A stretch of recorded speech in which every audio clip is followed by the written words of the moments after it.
Good morning student. आज हम लोग विशिष्ट प्रतिरोध तथा प्रतिरोधकता के बारे में पढ़ते हैं। जैसा कि अभी नोट्स में आपको हम भेजे हैं। डेफिनेशन पढ़िएगा। किसी चालक तार के सिरों के बीच उत्पन्न वैद्युत क्षेत्र तथा धारा घनत्व के अनुपात को विशिष्ट प्रतिरोध अथवा प्रतिरोधकता कहते हैं। तो विशिष्ट प्रतिरोध इक्वल टू वैद्युत क्षेत्र अपान धारा घनत्व। विशिष्ट प्रतिरोध को रो से इंडिकेट करते हैं। यह क्या है? रो। वैद्युत क्षेत्र ई, धारा घनत्व हो गया जे। अभी आपको हम कल पढ़ाए हैं वैद्युत क्षेत्र ई इक्वल टू होता है V/L। ई का वैल्यू हो गया, धारा घनत्व जे का होता है I/A, यानी तार में प्रवाहित धारा I, उसका अनुप्रस्थ क्षेत्रफल A। ठीक है, आप गुणा करोगे तो रो इक्वल टू ए चला जाएगा ऊपर, V/I इंटू ए ऊपर चला गया, एल नीचे आ गया, A/L। V/I को क्या कहते हैं? प्रतिरोध कहते हैं। Rho equal to R into A/L। Equation first बना लीजिए। कहाँ से आया? V/I equal to capital R, resistance हो गया, प्रतिरोध। फिर इसका मात्रक का यह फार्मूला आपका एक हो गया। ठीक है, इसकी सहायता से आप विशिष्ट प्रतिरोध का मात्रक निकाल सकते हैं। ओम मीटर होगा, फिर बीमीय सूत्र निकाल सकते हैं। ठीक है ना, वो तो समझ में आपको आ ही जाएगा। आगे चलते हैं, प्रतिरोध निकालते हैं। अभी देख रहे हैं प्रतिरोध R, फिर यह गुणा करेंगे।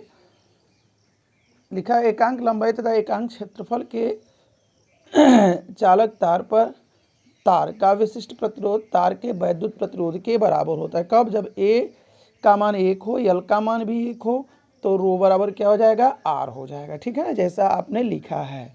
यदि इसको नियत कर दो, R का वैल्यू यहाँ से निकालो, रो इंटू L/A हो जाएगा। यदि रो विशिष्ट प्रतिरोध क्या हो? नियत हो, तो कांस्टेंट हो, R अनुक्रमानुपाती L/A। क्या किए यहाँ से?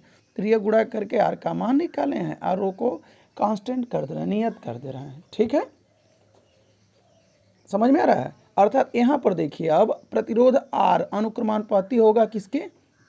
तार की लंबाई के। और वृत्त क्रमानुपाती किसके होगा? अनुप्रस्थ क्षेत्रफल के। यानी क्षेत्रफल बढ़ेगा तो प्रतिरोध घट जाएगा, और तार की लंबाई बढ़ेगी तो क्षेत्रफल भी क्या हो जाएगा? प्रतिरोध भी बढ़ जाएगा। यानी तार की लंबाई बढ़ने पर तार का प्रतिरोध बढ़ जाता है, याद रखिएगा। यानी खूब लंबा तार है तो उसका प्रतिरोध क्या होता है? अधिक होता है, और क्षेत्रफल उसका बढ़ जाए तो प्रतिरोध घट जाता है। यानी मोटे तार का प्रतिरोध क्या होता है? कम होता है, और पतले तार का प्रतिरोध क्या होता है? अधिक होता है। समझ में आ गया? समझ में आ रहा है ना? चूंकि हमने कल पढ़ा था R equal to ml/NE² A tau, कल पढ़े होंगे आप।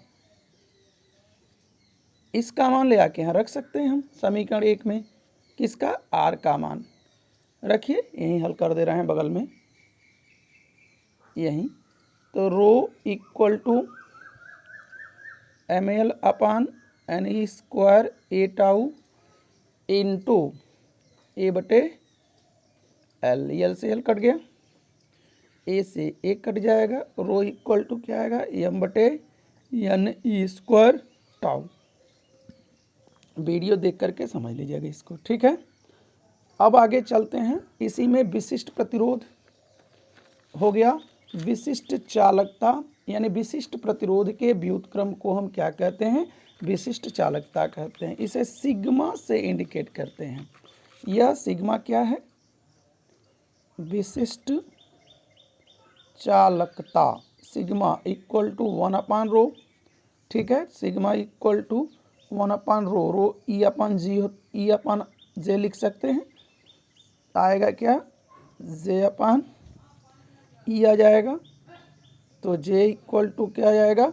सिग्मा ई सदिश रूप में आप जब लिखेंगे इसे, त्रिय गुणा कर दिए तो धारा घनत्व सदिश राशि से, तो J वेक्टर और सिग्मा ई वेक्टर। ठीक है ना, यह संबंध है। इसका मात्रक निकाल सके। ओम मीटर होता है क्या नाम, विशिष्ट प्रतिरोध का मात्रक, तो विशिष्ट चालकता का मात्रक ओम मीटर के घात -1 होगा। उसके बाद से एक क्वेश्चन नीचे दिया है, बहुत ही इंपॉर्टेंट क्वेश्चन है, उसे देखना है आप, तो ध्यान दीजिएगा। क्वेश्चन दिया है, वो इम्पॉर्टेंट क्वेश्चन है, वो क्वेश्चन के रूप में एग्जाम्पल लिखवाया गया है, लेकिन है वह सूत्र ही, शायद आपकी बुक में होगा, उसे याद रखिएगा। एक तार का प्रतिरोध R ओम है, एग्जाम्पल जो है, एक तार का प्रतिरोध R ओम है। इस तार को खींच के इसकी प्रारंभिक लंबाई का n गुना कर दिया जाए तो तार का नया प्रतिरोध क्या होगा। तो मान लिया प्रारंभिक लंबाई क्या है, L है, ठीक है, क्षेत्रफल A है, अनुप्रस्थ क्षेत्रफल, बाद में खींच दिया तो लंबाई क्या हो गई, L डैश हो गई, लंबाई बढ़ गई और क्षेत्रफल क्या हो जाएगा, A डैश हो गया, यानी घट गया। तो L डैश बराबर NL, यानी प्रारंभिक लंबाई का कितना गुना हो गया, n गुना हो गया। तो L डैश अपान L का यदि मान निकालोगे n आ जाएगा। मन करे समीकरण 1 बना दो, छोड़ दो। लेकिन क्या नहीं बदलता है, एक वस्तु से दूसरी वस्तु का जब निर्माण करते हैं तो आयतन नहीं बदलता है, ठीक है। तो यहाँ पर हो जाएगा तार का अंतिम आयतन बराबर प्रारंभिक आयतन, ठीक है। तो अंतिम आयतन आधार का क्षेत्रफल गुणे लंबाई, इसका भी होगा आधार का क्षेत्रफल गुणे लंबाई। L डैश में L का आप डिवाइड करिए तो A अपन क्या आएगा, A डैश, समीकरण 1 बना दीजिए, यही हल कर दे रहे हैं। तार का अंतिम प्रतिरोध, तार का अंतिम प्रतिरोध R डैश बराबर, अभी आपने सिद्ध किया है रो L बटे A, आपने सिद्ध किया है, तो रो L डैश बटे A डैश, और अंतिम प्रतिरोध, सॉरी प्रारंभिक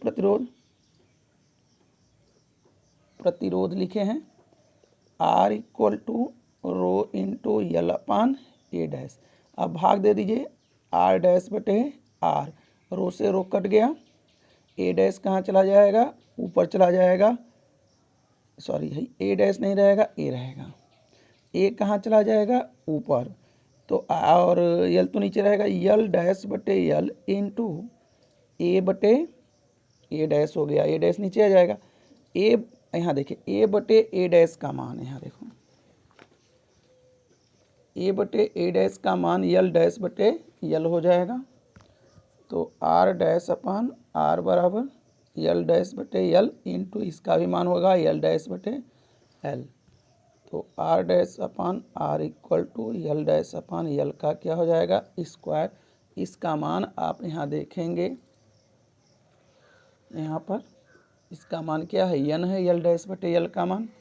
तो R डैश बटे R बराबर n स्क्वायर, तिरिया गुणा करिए, R डैश बराबर n स्क्वायर R, यानी अंतिम प्रतिरोध R का मान जो होता है वह प्रारंभिक प्रतिरोध का कितना गुना होता है, n स्क्वायर गुना। जैसे आपको क्वेश्चन एक दे दिया, एक तार का प्रतिरोध 10 ओम है, तो प्रारंभिक प्रतिरोध कितना हो गया, 10 ओम, ठीक है। एक तार का प्रतिरोध 10 ओम है, ठीक है। तार की लंबाई को खींचकर 5 गुनी कर दी गई, तो n बराबर कितना आ जाएगा, 5 आ गया। तार का नया प्रतिरोध R डैश बराबर सूत्र n स्क्वायर इंटू R, तो R डैश बराबर n स्क्वायर, 5 का वर्ग इंटू 10, R डैश बराबर 25 गुणे 10, तो R डैश बराबर कितना है, 250 हो। ये लंबाई बढ़ गई ना, तो प्रतिरोध बढ़ गया, ठीक है।